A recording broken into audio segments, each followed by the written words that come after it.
Salut! Aujourd'hui, on réalise ensemble 2 maillots 100% vegan.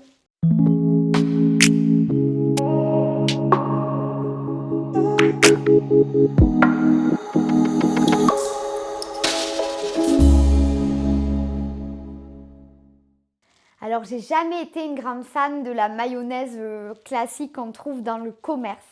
Du coup, j'ai fait plusieurs essais divers et variés dans ma cuisine pour réussir finalement à trouver 2 recettes de véganaise un peu freestyle qui me ressemblent et qui sont en tout cas à mon goût.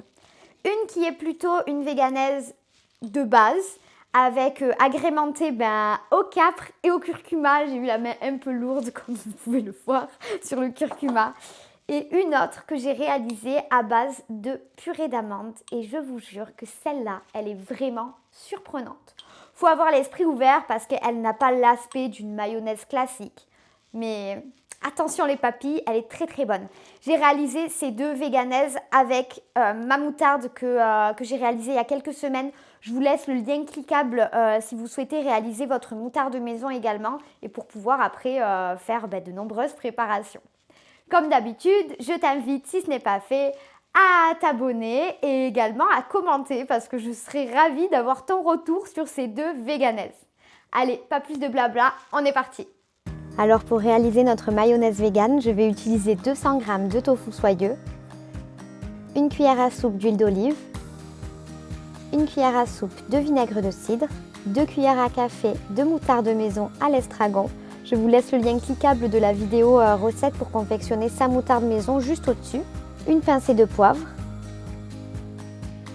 une demi-cuillère à café de curcuma en poudre et une pincée de paprika. Une seule et unique étape pour cette recette simplissime.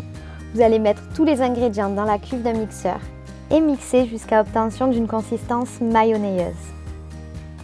Transvider dans un bol et conserver au réfrigérateur pendant 3 à 4 jours. Vous pouvez customiser cette mayonnaise comme moi avec des capres ou encore des cornichons, des fines herbes ou des échalotes finement ciselées. Allez, deuxième technique pour faire sa mayonnaise maison et celle-ci elle est vraiment originale.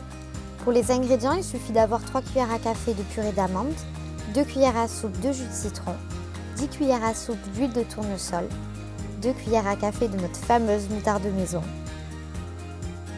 de sel, du poivre, du curcuma et un peu d'ail en purée. Je vais commencer par placer tous les ingrédients pour la mayo dans un récipient. Concernant la purée d'amande, je l'avais faite maison la semaine dernière. Je vous laisse le lien si vous souhaitez également réaliser votre purée d'oléagineux. Et je termine par ajouter l'huile que l'on va incorporer au fur et à mesure du fouettage de la mayonnaise. Alors je commence par 5 cuillères à soupe, je fouette avec un maximum d'énergie et puis j'ajoute de nouveau l'huile petit à petit comme on ferait monter une mayonnaise. Goûtez puis ajustez les saveurs selon vos goûts en ajoutant du poivre, du jus de citron ou de la purée d'ail, puis fouettez de nouveau. Personnellement, je n'avais plus de force et je trouvais la consistance encore un peu trop granuleuse. J'ai donc passé mon appareil dans un mixeur, l'histoire d'une petite minute pour qu'il soit un peu plus lisse. Et voilà, notre deuxième technique de mayo vegan est maintenant terminée.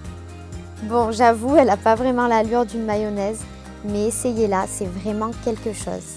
D'ailleurs, je pense que je vais refaire cette préparation, mais remplacer la purée d'amande par une purée de noix de cajou pour voir le résultat. La première véganaise se conservera au frigo pendant 5 jours à 1 semaine grand max. Et concernant celle à la purée d'amande, vous pouvez en faire une plus grosse quantité et la conserver pendant un bon 3 semaines. Et voilà, c'est déjà terminé. C'est plutôt super facile et rapide à faire, une véganaise maison.